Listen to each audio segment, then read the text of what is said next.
Hi dears, welcome back to our channel Shafa Creations. இன்னைக்கு hand embroidery class 47ல honeycomb stitch எப்படி போடுறதுங்கிறத நம்ம பார்க்க போறோம். நீங்க பார்த்துட்டு இருக்க இந்த floral designக்கு மொத்தம் 3 stitches யூஸ் பண்ணியிருக்கோம். அது என்னன்னு பார்க்கலாம். இந்த பெட்டலோட ஃபில்லிங்க்கு honeycomb stitch, பெட்டலோட அவுட்லைனுக்கு stem stitch, இந்த லீஃபோட ஃபில்லிங்க்கு வந்துட்டு satin stitch யூஸ் பண்ணியிருக்கோம். இந்த 3 ஸ்டிச்சையுமே நம்ம ஒன் பை ஒன்னாக பார்க்கலாம்.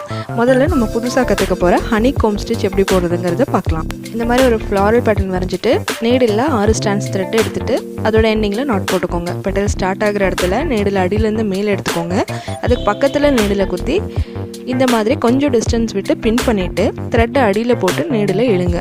இந்த மாதிரி ஒரு செயின் ஸ்டிச் கிடைக்கும். இப்போ அந்த ஸ்டிச்சுக்கு பக்கத்துலேயே நீடில் குத்திட்டு அதே அளவு டிஸ்டன்ஸ் விட்டு பின் பண்ணிக்கோங்க. திரும்பவும் த்ரெட்டை நீடில் கடியில் போட்டுட்டு வெளியிலே இழுத்துருங்க.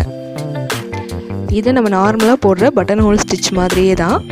ஆனால் ஒரு ஃபில்லிங்க்கு நம்ம யூஸ் பண்ணும்போது சின்ன சின்ன சேஞ்சஸ் கொடுத்துட்டு நம்ம ஸ்டிச் பண்ணணும்.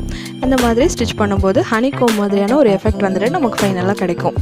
இந்த மாதிரி ஒரு லைன் கம்ப்ளீட் ஆனதுக்கப்புறமா லாஸ்ட் ஸ்டிச்சில் நீடில் குத்தி அடுத்த லைனுக்கு பாஸ் பண்ணி வெளியில் எடுத்துக்கோங்க.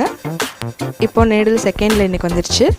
இப்போது நம்ம ஃபஸ்ட் லைனில் போட்ட ஒவ்வொரு ஸ்டிச்சுக்கு நடுவுலையும் நீடில் பாஸ் பண்ணி இந்த மாதிரி வெளியில் எடுத்துக்கோங்க. இப்படியே ஒவ்வொரு ஸ்டிச்சஸாக போட்டுகிட்டே வரணும். நம்ம ஃபஸ்ட் லைன் வந்துட்டு ரைட்லேருந்து லெஃப்ட் சைடில் ஸ்டிச்சஸ் போட்டிருந்தோம் அப்படின்னா செகண்ட் லைன் வந்துட்டு லெஃப்ட்லேருந்து ரைட் சைடில் போடுற மாதிரி நமக்கு கிடைக்கும். இந்த மாதிரி இந்த பெட்டல் முழுக்க லைன்ஸ் மாறிட்டே வரும். நம்ம ஒவ்வொரு ஸ்டிச் போடும்போதும் நம்ம நீடில் பாஸ் பண்ணுற ஹைட் வந்துட்டு ஒரே அளவாக பாஸ் பண்ணோம் அப்படின்னா எல்லா ஸ்டிச்சஸும் ஈவனாக இருக்கும். அதே சமயம் லைன்ஸ் வந்து ஸ்ட்ரைட்டாக நமக்கு கிடைக்கும். இந்த பெட்டல் முழுக்க கம்ப்ளீட் ஆகிற வரைக்கும் இந்த ஸ்டிச்சஸை கண்டினியூவாக போட்டுகிட்டே வாங்க. நம்ம இதே ஸ்டிச்சஸை மேங்கோ மோட்டிஃப்லையும் லோட்டஸ்லையும் கூட போடலாம். இந்த வீடியோவுக்கு மேலே ஒரு பிக்சர் ஆட் பண்ணியிருக்கேன், அதை பாருங்கள். அந்த லோட்டஸில் ஃபில்லிங்க்கு வந்துட்டு honeycomb ஸ்டிச் யூஸ் பண்ணியிருக்கேன். அந்த லோட்டஸோட அவுட்லைனுக்கும் கீழே இருக்க அந்த க்ரீன் கலர் பிரான்ச்சஸ்க்கும் ஸ்டெம் ஸ்டிச் யூஸ் பண்ணியிருக்கேன். க்ரீன் கலரில் இருக்க அந்த லீஃபுக்கும் டார்க் பிங்க் கலர் மொட்டுகளுக்கும் வந்துட்டு சாட்டின் ஸ்டிச் யூஸ் பண்ணியிருக்கேன். நீங்கள் இந்த மாதிரி கூட நீங்கள் ட்ரை பண்ணி பார்க்கலாம்.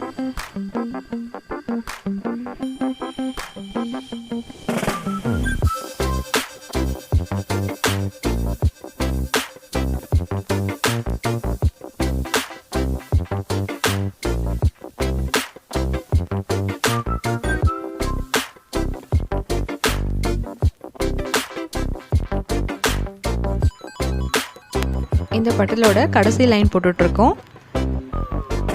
இந்த மாதிரி லாஸ்ட் ஸ்டிச் போட்டு முடிச்சுட்டு அதுக்கு பக்கத்துலேயே நீடில் குத்தி கீழ்ப்பக்கமாக எடுத்துகிட்டு போயிருங்க. எண்டிங் நாட் போட்டுட்டு கட் பண்ணிடுங்க.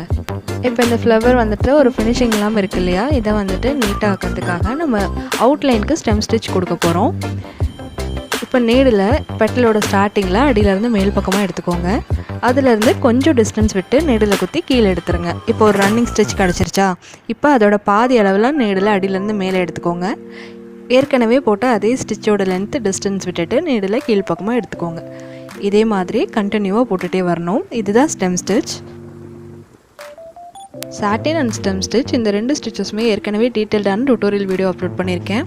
நீங்கள் மிஸ் பண்ணியிருந்தீங்கன்னா டிஸ்கிரிப்ஷனில் லிங்க் கொடுக்குறேன், நீங்கள் அதில் போய் செக் பண்ணி பாருங்கள். நீங்கள் இப்போ தான் இந்த வீடியோவை ஃபர்ஸ்ட் டைம் பார்க்குறீங்க அப்படின்னா இந்த வீடியோக்கு மேலே தெரிகிற ஐ சிம்பிளை கிளிக் பண்ணுங்கள்.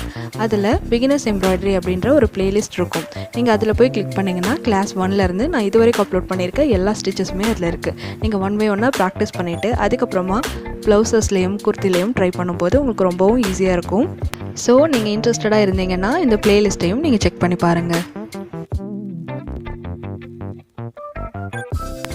இது பார்க்கும்போது உங்களுக்கே தெரியும், இந்த அவுட்லைன் கொடுக்கும்போது இந்த பெட்டல் வந்துட்டு எவ்வளோ நீட்டாக மாறிட்டு வருது அப்படின்னு. 3 பெட்டல்ஸும் ஃபில் பண்ண பின்னாடி இன்னுமே அழகாக இருக்க போகுது. இந்த பெட்டல்ஸ் ஃபுல்லாக ஃபில் பண்ண பின்னாடி ஃபைனல் லுக் எப்படி இருக்குங்கிறத உங்களுக்கு காமிக்கிறேன். பெட்டல்ஸ் கம்ப்ளீட் ஆனதுக்கப்புறமா அதோட லுக் வந்துட்டு இப்படி தான் இருக்கும். ஒரு லீஃப் வந்துட்டு நான் ஏற்கனவே ஃபில் பண்ணிட்டேன். இன்னொரு லீஃப் வந்துட்டு எப்படி போடுறதுங்கிறத காமிக்கிறேன். லீஃப் ஷேப் வரைஞ்சதுக்கப்புறமா நடுவில் ஒரு லைன் போட்டு பாதியை பிரிச்சுக்கோங்க. இதில் நான் ஷேடிங்காக பாதி லீஃப் வந்துட்டு டார்க் க்ரீன்லேயும் மீதி இருக்க பாதி லைட் க்ரீன்லேயும் யூஸ் பண்ணியிருக்கேன். நீடில் 6 ஸ்டாண்ட்ஸ் த்ரெட்டை எடுத்துக்கோங்க. எண்டிங் நாட் போட்டுட்டு சென்டரில் வரைஞ்சிருக்க லைனில் நீடில் அடியிலேருந்து மேல் பக்கமாக எடுத்து ஸ்டார்ட் பண்ணுங்கள். அவுட்லைனில் நீடில் திரும்பவும் குத்தி கீழே எடுத்துகிட்டு போயிருங்க. திரும்பவும் சென்டர் லைனில் நீடில் மேலே எடுங்க. அவுட்லைனில் அடியில் எடுத்துகிட்டு போயிருங்க. இந்த ஸ்டெப்பை கேப்பே இல்லாத அளவுக்கு நெருக்கமாக போட்டுகிட்டே வாங்க. இதுதான் சாட்டின் ஸ்டிச். இந்த ஃப்ளவரோட சென்டரில் ஹாஃப் பீட் இருந்ததுன்னா க்ளூ பேஸ்ட் பண்ணி ஒட்டிக்கோங்க. பீடு இல்லை அப்படின்னா ஃப்ரெஞ்ச் நோட் போட்டு ஃபில் பண்ணிக்கோங்க. நம்ம கொடுத்துருக்க இந்த டபுள் ஷேடிங் லீஃப்னால இந்த ஃப்ளவர் இன்னுமே அழகாக தெரியுது. ஹேண்ட் எம்ப்ராய்டரி பொறுத்த வரைக்கும் கலர் காம்பினேஷன் சூஸ் பண்ணுறது வந்துட்டு ரொம்பவே இம்பார்ட்டண்ட். நம்ம அந்த பிக்சருக்கு ஏற்ற மாதிரி டிஃப்ரெண்ட்டாகவும் க்ரியேட்டிவாகவும் சூஸ் பண்ணோன்னா அதோட ஃபைனல் லுக் ரொம்பவே அட்டகாசமாக இருக்கும்.